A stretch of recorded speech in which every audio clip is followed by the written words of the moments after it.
स्वभाव सुख है। आत्मा का स्वभाव क्या है? सुख है। इको बढ़ाओ, वॉल्यूम बढ़ाओ थोड़ा। आत्मा का मूल स्वभाव क्या है? सुख है। आत्मा क्या चाहता है? जीव क्या चाहता है? सुख चाहता है। ठीक है। मैंने अभी एक दिन बताया था डायरेक्ट सुख और इनडायरेक्ट सुख। इंद्रियों के भोगों के माध्यम से जो मिलता है वो इनडायरेक्ट है, पराधीन है। लेकिन ध्यान में बैठ करके बाहर के पर पदार्थों को छोड़ करके जो सुख प्राप्त होता है वो डायरेक्ट है। ठीक है। अब हम अनंत काल से भटक रहे हैं। कौन से सुख के लिए भटक रहे हैं? सुख के लिए तो भटक रहे हैं, लेकिन अनंत काल से हम सांसारिक सुखों के लिए ही भटक रहे हैं। हमें ये ज्ञान ही नहीं है कि हमें डायरेक्ट सुख मिल सकता है। हमने इंद्रियों को बीच में दलाल बना रखा है। क्या बना रखा है? दलाल बना रखा है। तो सांसारिक प्राणी सुख, साधन और सुविधा चाहता है। मोबाइल चाहिए कि नहीं चाहिए? अरे बोलिए ना। मोबाइल चलाने में सुख मिलता है कि नहीं मिलता है? सच बोलना। मोबाइल चलाने में सुख मिलता है कि नहीं मिलता है? यदि हम कहें चलो आप ना तो हाँ में गर्दन हिला रहे हैं ना में हिला रहे हैं। यदि आप कहेंगे सुख नहीं मिलता है तो मैं कहूंगी छोड़ दो। आप कहोगे मिलता है तो मामला गड़बड़ है। मोबाइल से सुख कैसे मिल सकता? सुख तो आत्मा का स्वभाव है, तो मोबाइल से कैसे मिल रहा है फिर सुख? इसी को ही भोग उपभोग कहते हैं। जो भोग और उपभोग के माध्यम से सुख की एक अनुभूति, सुखाभास, क्या कहेंगे? सुख का आभास, यानी सांसारिक सुख। एक सुख अपने साथ में 4 दुख लेकर आता है। इसका नाम है सांसारिक सुख। क्या? एक सुख 4 दुख। एक सुख के साथ 4 दुख फ्री। मान लो आप मोबाइल चलाते हैं और आपको मोबाइल चलाना बहुत अच्छा लगता है। ठीक है। आप लगे हैं उंगली घुमाने लगे, आंखें लगी पड़ी हैं और कुछ नहीं तो गेम खेल रहे हैं। बच्चे गेम खेलते कि नहीं खेलते? अरे बोलिए ना। गेम खेलने में सुख मिलता कि नहीं मिलता? कौन कौन खेलता है गेम? हाथ उठाकर बताओ। अच्छा, कौन कौन नहीं खेलता वो हाथ उठा लो। तो खेलने वाले अपने आप पता चल जाएंगे। बहुत बढ़िया। गेम खेलने में सुख मिल रहा कि नहीं मिल रहा? मिल रहा। अब आंखें कहाँ हैं? मोबाइल में। इतना सा मोबाइल और आंखों पर जोर पड़ रहा। 1 घंटा खेला, 2 घंटा खेला, आंख 1 दिन, 2 दिन, 4 दिन, 15 दिन, महीना भर सहन किया और उसके बाद आंखों ने जवाब दे दिया। आंखों में चश्मा चढ़ गया, आंखों में बीमारी आनी शुरू हो गई। गेम खेलने में सुख मिला? अरे बोलिए ना। सुख तो मिला, लेकिन उसके साथ आंखों की बीमारी गिफ्ट मिल गई। दिमाग की नसों पर भी जोर पड़ता है तो दिमाग की नसें भी कमजोर होने लगी, तो दिमाग की बीमारी गिफ्ट मिल गई। अब जब मोबाइल है, खेलोगे गेम तो कोई चलते फिरते तो खेलोगे नहीं, एक जगह टिक के बैठोगे। अभी एक भाई ने बताया, बोले मेरे भाई की लड़की के पैर खराब हो गए। तो मैंने कहा पैर खराब हो गए? बोले 15-16 साल की, उसके पैर खराब हो गए। भाई क्यों खराब हो गए? बोले सारे दिन मोबाइल चलाती है, ना चलती है, ना फिरती है, ना दौड़ने वाला खेल खेलती है। तो जब पैरों का यूज नहीं करती है तो उसके पैर खराब हो गए। ये तो पक्की बात है। शरीर के जिस अंग से काम नहीं करोगे वो अंग कमजोर हो जाएगा। हाथों से काम नहीं करोगे, हाथ कमजोर हो जाएंगे। दिमाग से काम नहीं करोगे, दिमाग कमजोर हो जाएगा। यानी जो भी अंग से काम नहीं करोगे, मेहनत नहीं करोगे शरीर से, तो शरीर कमजोर हो जाएगा। बोले इसलिए उसके पैर खराब हो गए। उसके पैर इतने कमजोर हो गए कि अब वो चल भी नहीं पाती है।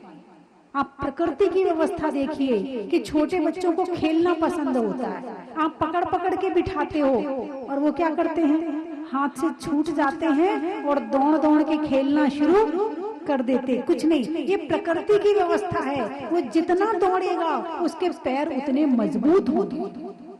और आजकल के बच्चे मोबाइल लेके बैठे रहते हैं तो उनके पैर पहले ही से कमजोर हो जाते हैं। फिर आ गई लिफ्ट, क्या आ गई, पहले तो अस्पताल में लिफ्ट होती थी, उसके बाद होटल में लिफ्ट होने लगी, उसके बाद ऑफिसों में लिफ्ट होने लगी, अब तो घरों में लिफ्ट लगने लगी कि सीढ़ी भी ना चढ़ना पड़े। तो सीढ़ी नहीं चढ़ेंगे, सीढ़ी चढ़ने से पैरों पर जोर पड़ता है, पैरों पर जोर पड़ेगा पैर मजबूत होंगे, लेकिन सीढ़ी भी नहीं चढ़ना चाहते, लिफ्ट लगाओ। तो कहने का अभिप्राय मेरा ये है कि आप मोबाइल का सुख चाहते हो तो मोबाइल के सुख के साथ में आंखों का दुख, दिमाग का दुख, और उससे जो बुरी आदत सीखोगे उसका दुख, और पांव का दुख और हाथ का दुख फ्री में मिल जाएगा। बात समझ में आई कि नहीं? तो आत्मा को क्या चाहिए? सुख चाहिए। चतुर्थ काल के पहले प्रथम द्वितीय तृतीय काल में यहाँ भोग भूमि थी। कौन सी भूमि थी? भोग भूमि। भोग भूमि में सांसारिक भोगों के साधन, सुख के साधन बिना मेहनत किए मिल जाते हैं। अभी तो आप कमा कमा के प्राप्त करते हो, लेकिन तृतीय काल में, द्वितीय काल में और प्रथम काल में वहाँ कल्प वृक्ष होते थे। क्या होते थे? कल्प वृक्ष होते थे। कल्प वृक्ष, वृक्ष, कल्प द्रुम, द्रुम यानी वृक्ष, कल्प वृक्ष जो तुम्हारी मनवांछा को पूर्ण करे उसे कहते हैं कल्प वृक्ष। 10 प्रकार के कल्प वृक्ष होते थे, है ना? भाजनांग, भोजरांग, ज्योतिरांग, मालांग, दीपांग और वस्त्रांग, इस तरह के 10 तरह के जो तुम्हारे लिए जितनी वस्तु उपयोगी है उतने तरह के कल्प वृक्ष होते थे। और जो भी वस्तु चाहिए उस कल्प वृक्ष के पास जाओ और तुम इच्छा करो और वो दे देता था।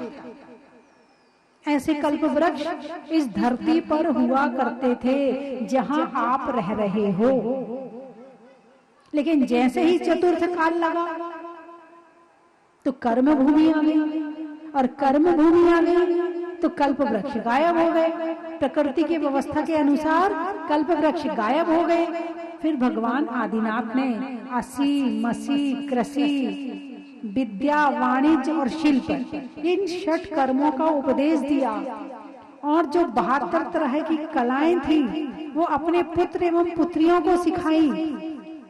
तो इसके बाद फिर ये कर्म भूमि शुरू हो गई। फिर ये खेती बाड़ी, दुकान चलाना, ये मकान बनाना, ये करना, ये सब शुरू हो गया। इसके पहले भोग भूमि थी, करने की जरूरत नहीं थी, सब बिना मांगे मिल जाता था। तो वहां के लोगों को जब बैठे बैठे मिल जाता था तो वहां के लोगों का शरीर तो बहुत कमजोर होता होगा। नहीं, वे वज्र श्रव नारा संगनन के धारी होते थे, इतने पुण्यवान होते थे कि उनके शरीर में कहीं से कहीं तक कमजोरी आ ही नहीं सकती थी। 5 तरह के कल्प वृक्ष होते हैं स्वर्ग में। कितने तरह के? 5 तरह के कल्प वृक्ष होते हैं स्वर्ग में। आप लोग भक्तांबर में पढ़ते हैं ना, जब वो पुष्प वृष्टि प्रातिहार्य का वर्णन आता है, मंदारी सुंदर नमे रुसुपारी जाते, संताने कादि खुशी मात कर वृष्टि रुद्धा। मंदार, सुंदर, नमेरु, पारिजात और संताना, ये 5 तरह के कल्प वृक्ष स्वर्ग में होते हैं। और इनके पुष्पों की वृष्टि भगवान के समूह शरण में होती है।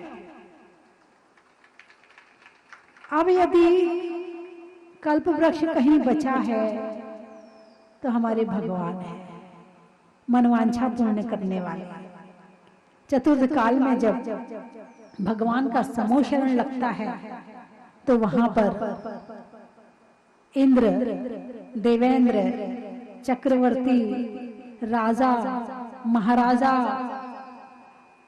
त्रियंच, मनुष्य, मुनि, आरिका, श्रावक, श्राविका सभी आकर भगवान के चरणों में बैठते हैं।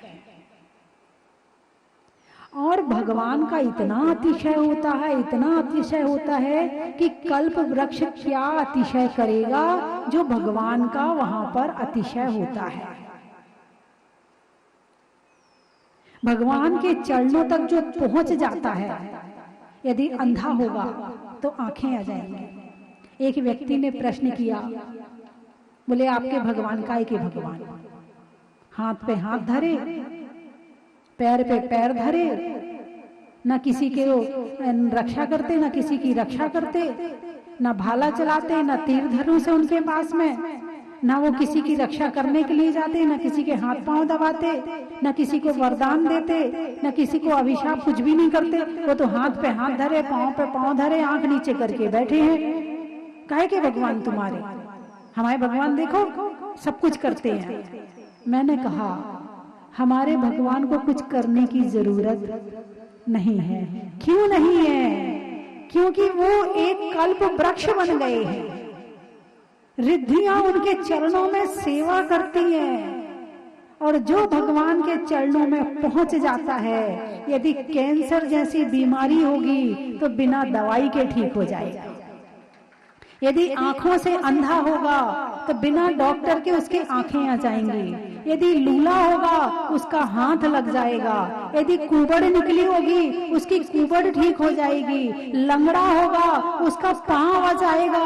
भगवान को कुछ करने की जरूरत नहीं है। जो हवा भगवान को स्पर्श करती है, वो हवा यदि आपको स्पर्श कर ले तो सारी बीमारियां, सारे दुख सब दूर भाग जाते हैं। उन्हें कुछ करने की जरूरत नहीं है।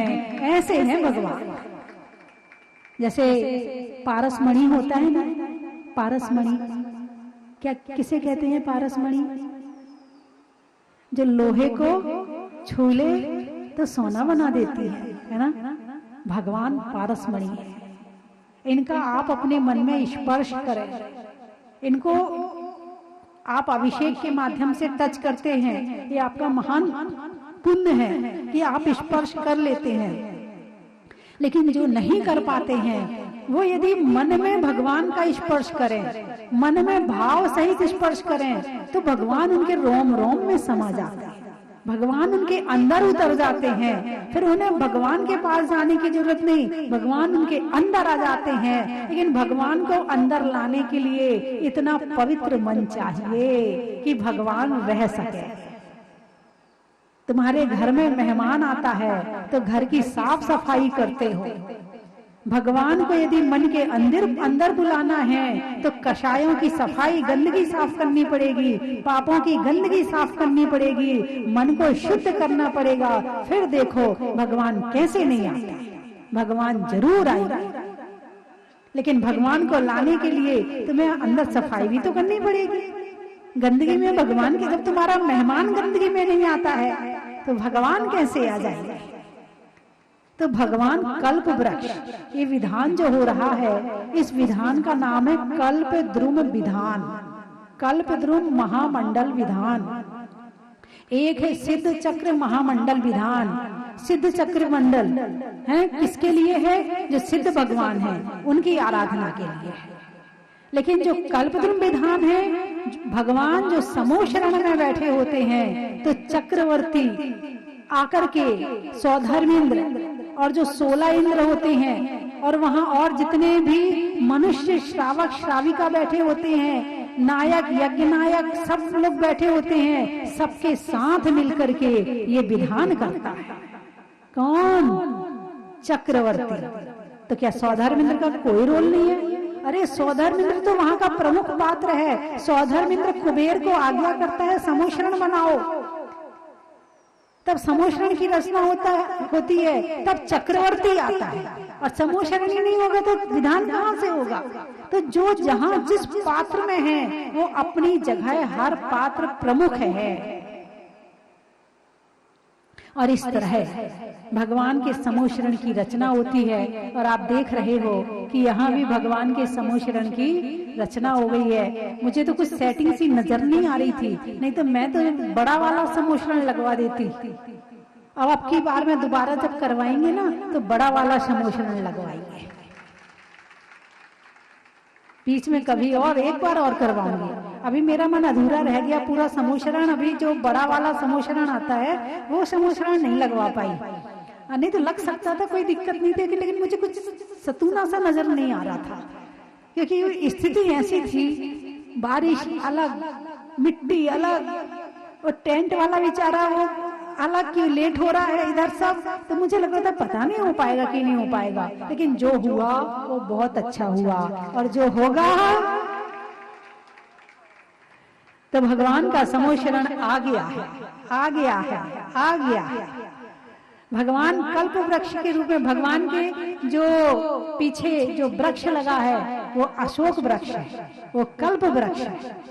जो भी भगवान के पास आ जाएगा वो हर चीज कल्प वृक्ष हो जाती है, हर चीज ही वरदान देने लगती है, हर चीज ही अपना फल देने लगती है। भगवान चेतन है, सारी चीजें अचेतन हैं, लेकिन ऐसे चेतन हैं कि अचेतन में भी ऊर्जा आ जाती है। ऐसे कल्प वृक्ष रूपी भगवान समोशरण में विराजमान है। और भगवान की भक्ति अब हम प्रारंभ करने वाले हैं कल्पद्रुम महामंडल विधान के माध्यम से। ये विधान मैंने हरिद्वार में लिखा था। हरिद्वार वहां पर जेसी जैन, यूसी जैन बैठे थे, एक पंडित जी बैठे थे। तो जेसी जैन ने पूछा, बोले पंडित जी सबसे बड़ा विधान कौन सा होता है? बोले कल्पद्रुम विधान सबसे बड़ा होता है। तो बोले उसमें क्या होता है? बोले उसमें समोशरण लगता है और उस भगवान की पूजा होती है। तो बोले वही वाला विधान करवाएंगे। तो मैंने कहा वो विधान तो मैंने लिखा नहीं है, मैंने तो समोशरण विधान लिखा है, और वो उसका आधा पार्ट है, उसके आगे की पूजा तो है नहीं है।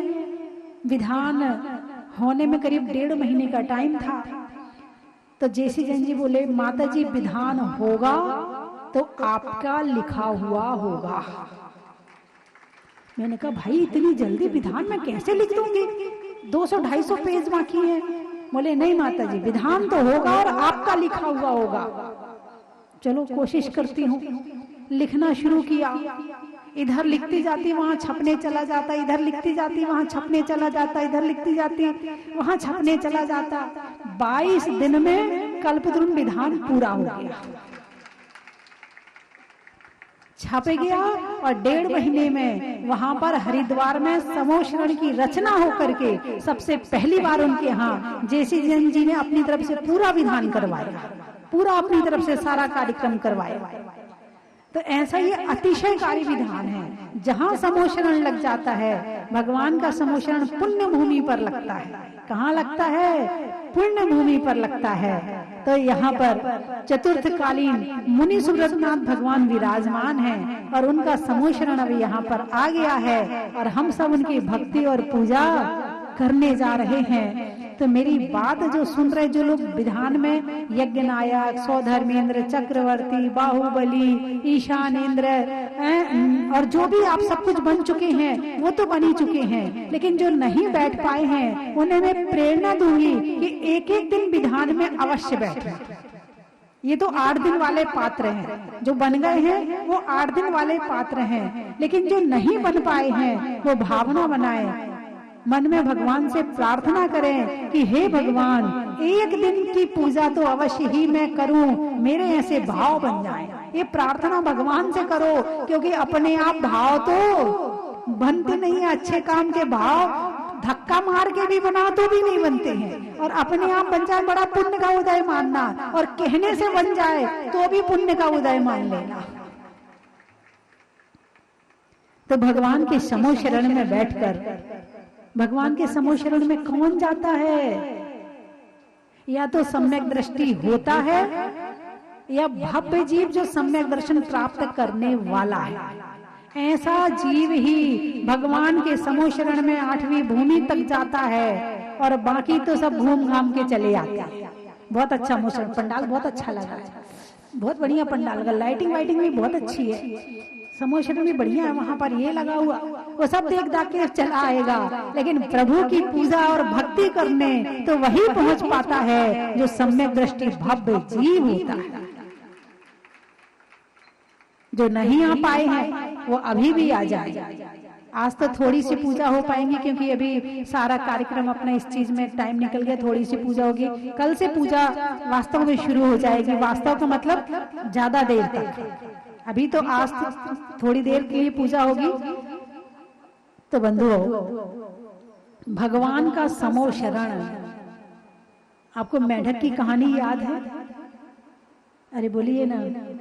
एक सेठ जी मंदिर में बैठे हैं, सामायिक कर रहे हैं, एक दीपक जला लिया, गर्मी के दिन है, और विचार किया जब तक ये दीपक जलेगा मैं सामायिक करूंगा।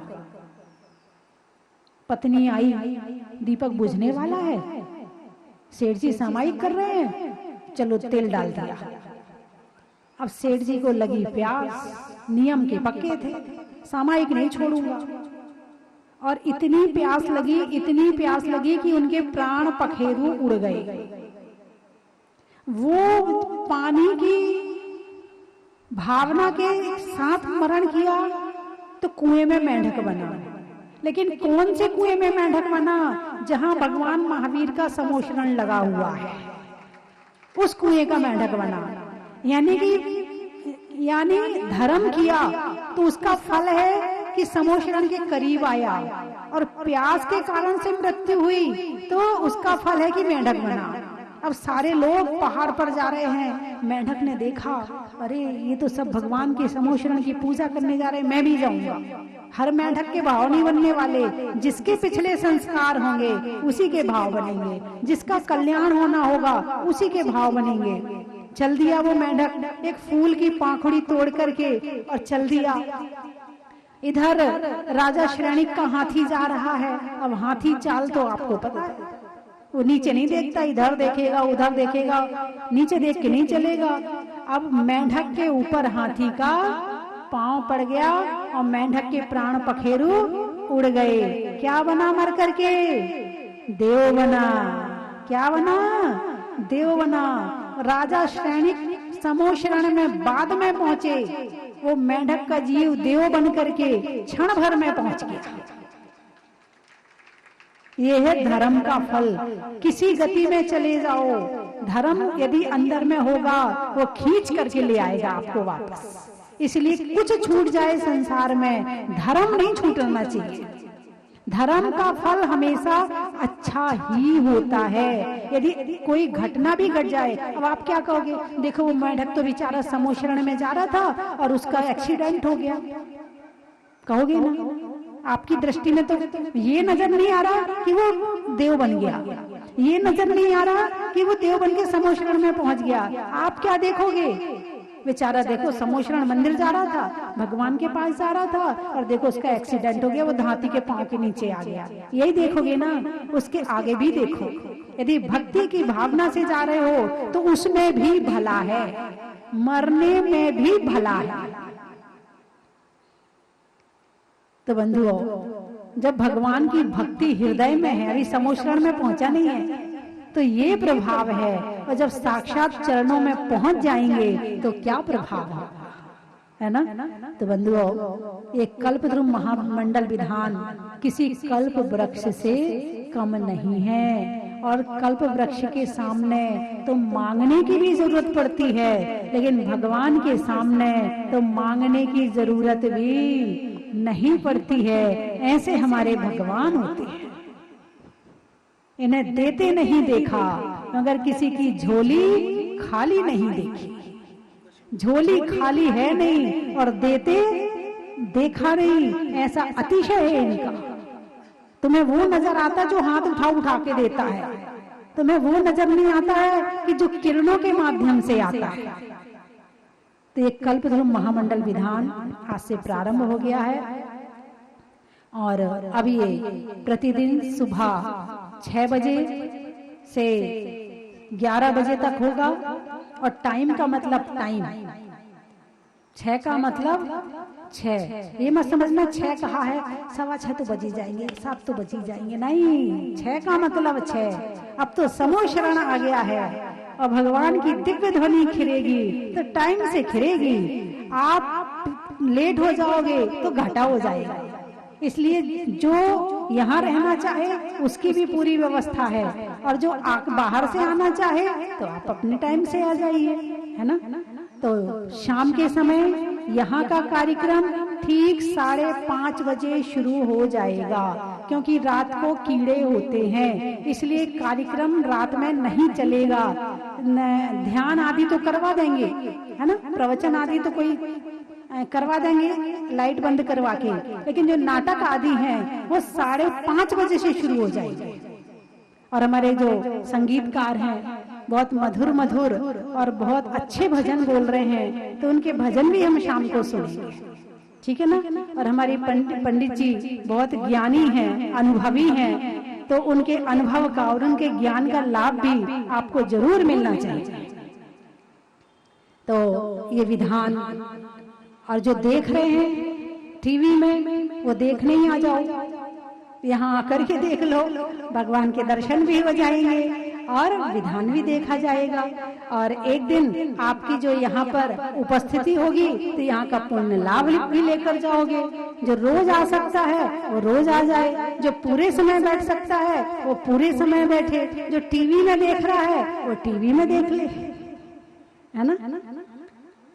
बनाने में अक्ष का, मंत्र में रक्ष रक्ष का, और भक्तों के लिए कल्प वृक्ष का, खेत में धान का, शादी में पान का, और होने वाले कल्पद्रुम विधान का, करने में जय जिनेन्द्र का, देवों में देवेंद्र का, और बनने में इंद्र का, चीते में फुर्ती का, सलवार में कुर्ती का, और बनने में चक्रवर्ती का, फूल में कली का, पानी भरने में नली का, और बनने में बाहुबली का, लिखने में खत का, मकान की छत का, और बनने में भरत का, पानी में खोलने का, बनिया में तौलने का, आपके जोर से बोलने का, अनाज में चने का, पेड़ में तने का, और आपके विधान में बैठने का।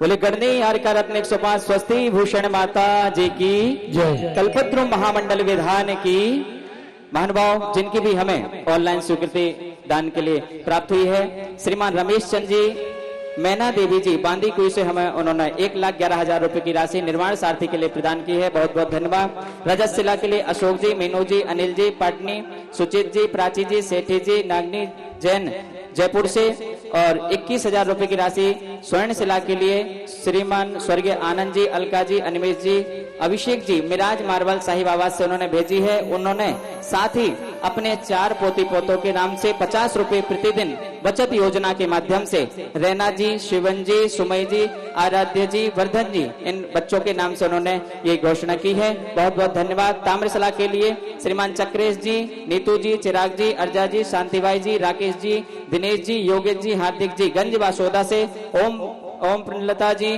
बोहरा परिवार दुर्ग से, विनोद कुमार जी, वर्धमान कॉलोनी शारंगपुर से, और सामान्य शिला के लिए हर्षित जी, प्रकाश कुमार जी शाह अहमदाबाद से, अनिल जी, नीता जी, अभिषेक जी, रक्षा जी, लालचंद जी मुंबई से, और प्रमिला जी, अशोक जी, समस्त परिवार ने, साथ ही बाबूलाल जी, भागचंद जी, सम्यक जी, पंसारी परिवार नैनवा से, और निर्मल कुमार जी, जयश्री जी फिरोजाबाद से, दिलीप जी, मंजू जी, अमन जी, पलक जी, आंचल जी, नीलेश जी पहाड़िया परिवार गुवाहाटी से, संदीप जी, रौनक जी, निधि जी ट्रेडिंग कंपनी जयपुर से, और मिथिलेश जी, धर्मपत्नी दरा चंद जी जैन फिरोजपुर हरियाणा से, इन्होंने हमें स्वीकृति प्रदान की है, बहुत बहुत अनुमोदना, बहुत बहुत धन्यवाद। तीर्थ क्षेत्र कार्यकारिणी कमेटी की ओर से। और कल्पद्रुम महामंडल विधान में कमला जी, पदम चंद जी गुड़गांव से, उन्होंने हमें स्वीकृति प्रदान की है, उनके बहुत बहुत अनुमोदना। और तीर्थ क्षेत्र कार्यकारिणी कमेटी की ओर से ये जो दानदाता हैं पूरे परिवारों के साथ सभी का बहुत एक बात बहुत अच्छी बता दूं कि जिनकी राशि आई है वो ही कह रहे टीवी में देख करके वो, और वो वहीं पूजा कर लेंगे, गुड़गांव में बैठ के, और 5100 की राशि यहाँ भेजी और वहीं पूजा करेंगे। इससे अच्छी और कौन सी बात हो सकती है। हाँ, तो बंधु आज पूज्य माताजी के पावन सानिध्य में और मैं एक घोषणा पूज्य माता जी ने वैसे कह दिया था, उनकी भी अनुमोदना करता हूं। एक स्तंभ हमारा जो शिलान्यास कर रह गया था, श्रीमान गुलाब चंद जी ने उसको पूरा किया और एक शिलान्यासकर्ता के रूप में उन्होंने अपने स्वीकृति प्रदान की 11 लाख रुपए की राशि के माध्यम से। श्रीमान गुलाब चंद जी, लेखा जी, विपिन जी, मेघना जी का परिवार हमारे क्षेत्र के पवन जी कोटा वालों मुख्य शिलान्यासकर्ता के रूप में, मुख्य शिलान्यासकर्ता जो हमारे हैं पवन जी, कल वो आए पधारे थे, उन्होंने अपने स्वीकृति प्रदान की। तीन क्षेत्र कार्यकारिणी कमेटी की पिंकी जी, पवन जी का परिवार, तीन क्षेत्र कार्यकारिणी कमेटी की ओर से बहुत बहुत धन्यवाद, उनका स्वागत, अभिनंदन। और महानुभाव, इस क्षेत्र से आज से ये कल्पद्रुम महामंडल विधान का प्रारंभ हो गया है। जिस भूमि पर शिलान्यास होना है, एक पवित्र भूमि पहले से थी, लेकिन आज से भगवान जिनेंद्र देव की अर्चना करने हम सभी जा रहे हैं। उस पवित्र को और ऊर्जावान बनाने के लिए इस क्षेत्र पर एक कल्पद्रुम महामंडल विधान का आयोजन हो रहा है। और हमारे इस विधान का आयोजन जो पूज्य माता जी के आशीर्वाद, उनके सानिध्य में हो रहा है, उसमें आज हमारे बीच में जो इस विधान की विधानाचार्य हैं पंडित श्रीमान अभिषेक भैया जी, दमोह मध्य प्रदेश से हमारे बीच में हैं। चलते हैं हम के सोराय में मनसा मत की छैया, जहाँ बैठी सस्ती भोजन, पावन है वो मैया, पावन है वो मैया, मनसा मत की चरण छाव में, मनसा मत की चरण छाव में पाकर है जिगरा। मूर्ति निकली थी, उसके कुछ समय बाद हम यहाँ पर सबसे पहले आए थे, जब यहाँ पर कुछ भी नहीं था, सिर्फ एक सीमेंट का कमरा था और हम बाहर दरी पर सोए थे। हम उस समय से हमारा परिवार लगातार स्वस्ति भूषण माता जी का आशीर्वाद प्राप्त करने और बाबा के दर्शन करने यहाँ निरंतर आते हैं। साथ ही साथ हमारी कुक्षी के भी मूल नायक श्री मुनीश्वरनाथ भगवान है, बाबा के दर्शन पाकर हमारे सभी के आंखों से आंसू आ जाते हैं। इतने गजब का तेज है भगवान का। सब प्रभु से बस यही कृपा करते हैं कि हमारे परिवार को निरंतर बुलाते रहे, निरंतर बुलाते रहे। धन्यवाद। इस बार की जो ट्रिप बनाई थी वो भैया ने बनाई है हमारे मामा जी की 5th डेथ एनिवर्सरी की स्मृति में। तो उस बहाने हमको जहाजपुर सब पूरे परिवार को आने के लिए मिला है। उसके लिए भैया को बहुत बहुत, भाभी को बहुत बहुत थैंक यू।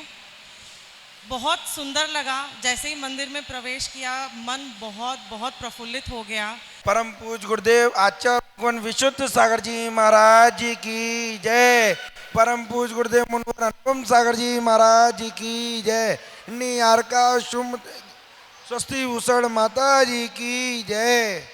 वंदाई माता जी। माता जी, हम अभी तक इतने क्षेत्रों पे गए हैं, इतने गुरु महाराज के भक्तों, हम लोग अनंत भक्त हैं, हर गुरु महाराज के पास जाते हैं, माता जी के पास जाते हैं, पर अभी तक जहाँ जो मैंने व्यवस्था देखी है वो आज तक कहीं नहीं देखी। मैं रात को 2 बजे आया, मैंने जो व्यवस्था देखी यहाँ पे, ऐसी व्यवस्था मुझे आज तक कहीं नहीं मिली। माता जी से मैंने फर्स्ट टाइम मिला था ग्वालियर दानावली में, माता जी के दर्शन किए थे, उनकी रात को भक्ति की थी, शाम के टाइम आरती की थी, बहुत अच्छा लगा था। लेकिन आज वो दिन मुझे याद आया कि वास्तव में माता जी के पास क्वालिटी है, क्वांटिटी नहीं है।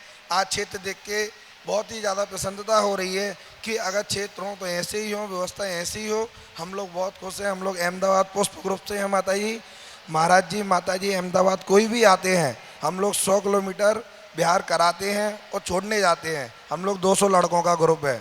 बंदाई माता जी। तीर्थंकर की मूरत हो, विश्व तीर्थंकर की मूरत को मन भर के निहारना।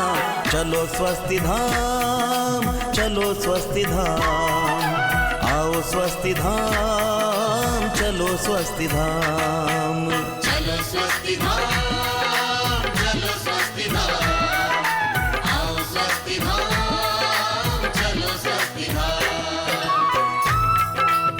चन की थाल को सजाओ रे आज, रत्नों की थाल को भर लाओ रे आज। आओ आओ करे रे गुणगान आरती भगवन की। आओ आओ करे गुणगान आरती भगवन की। आओ आओ करे रे गुणगान आरती भगवन की।